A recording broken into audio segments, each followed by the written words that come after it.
I'm Professor Beery from Western Michigan University, Thomas M. Cooley Law School, and I run a program called Brain Training for Law Students, which I'm going to put online so it's accessible to more people at more schools, and obviously to my own students as well.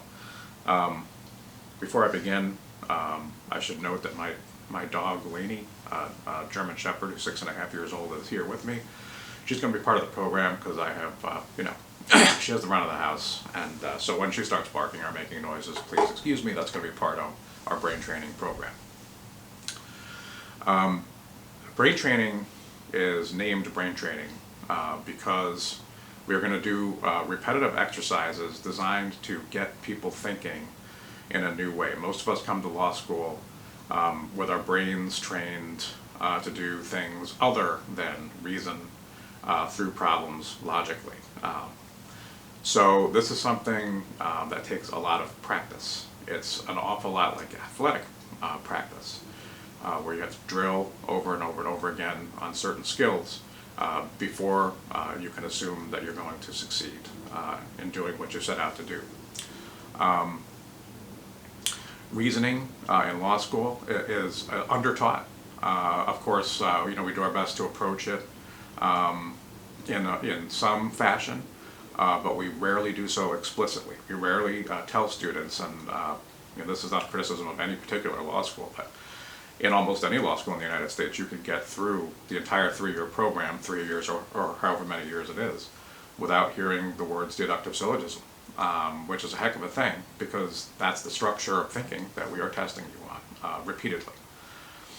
So this program will make that explicit. This program will allow us to practice through that. But before we get started in introducing the formula, and there is one, the formula for thinking, the formula for analyzing a legal problem, we have to talk about a couple of bad habits that we all need to get rid of when we arrive in law school. So here's some bad news when you get to law school. You are not entitled to an opinion. That sounds kind of rude. It runs contrary to what we've been taught, most of us in our culture, that we are entitled to an opinion, and that when we reach an opinion, we should defend it and stick to it. When you get to law school, you're going to find out nobody cares about my opinion, your opinion, or anybody else's opinion. Again, that sounds kind of harsh, but let me make sure that I'm being clear about something. That does not mean that in law school you would not reach a conclusion, or that when you're solving a legal problem you would not reach a conclusion. The thing is that our conclusion, right, is based on the application of identifiable and accepted and widely applicable principles that we call rules to observable and provable facts. That is how we reach conclusions. So we don't have opinions, we don't think from the gut, we have conclusions, we think from the head. That brings me to another point of sort of vocabulary you want to be careful about in law school. I tell law students on my exams, please don't start a sentence with the words I think or I believe. The words I believe should really be stricken from our language. You need to get away. I'm not talking about abandoning religious tenets or religious beliefs, things like that. I mean belief as distinguished from thought, right? Thought is the process of engaging the intellect. Beliefs come from wherever we get them, right? And we hold to them. But beliefs don't require work. Thought requires work. So you should never start a sentence on a blue book, right? And that's an exam in law school with the words I believe. Nobody wants to hear about what I believe. You really shouldn't even start with the words I think, even though thinking is okay. When a student starts a sentence with the word I think, that makes me think that maybe we are not here going to apply rules to facts. Maybe I'm just going to get opinion. But if by I think or I believe you mean I can show, right, that the rules apply to this fact pattern in a certain way, you're gonna wind up being all right. But still watch out for those words. Now, if you use the words I feel on an exam, I can't speak for all law professors, but I'll speak for myself, and I tell students this as well. If you start a sentence with the words I feel, I will not read the rest of the sentence because I don't care.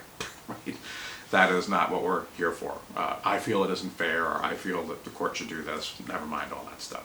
That is not what we do. We check our opinions at the door, and we adopt, I wouldn't say it's a rigid way of thinking, but again, it's a formulaic and disciplined way of thinking that sets lawyers aside from most of society. There's an awful lot of lazy, I wouldn't even call it thinking, right, going on around the world right now, and never, right, has all of our society been more in need of a brain training program. So lucky for you, since you're going to law school, you're gonna get one. I want to say at the outset that I never want to sound condescending. I probably do sometimes, but I don't want to. I don't mean to. These are skills that I had to develop as well, and they're skills that I've noted in my 17 years of teaching that, again, we do not spend enough time explicitly sharing with law students and repeatedly practicing. I liken what we do sometimes to putting putting diagrams of a golf swing on a whiteboard or a blackboard, and then telling students to go out and compete with Tiger Woods.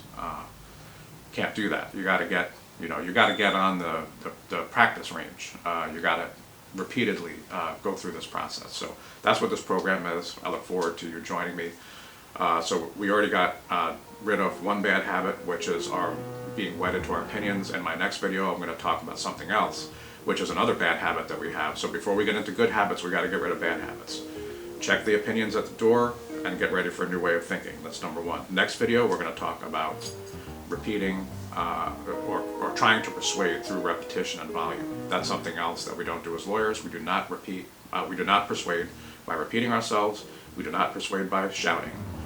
We persuade with the process of reasoning. So we'll see you for the next one.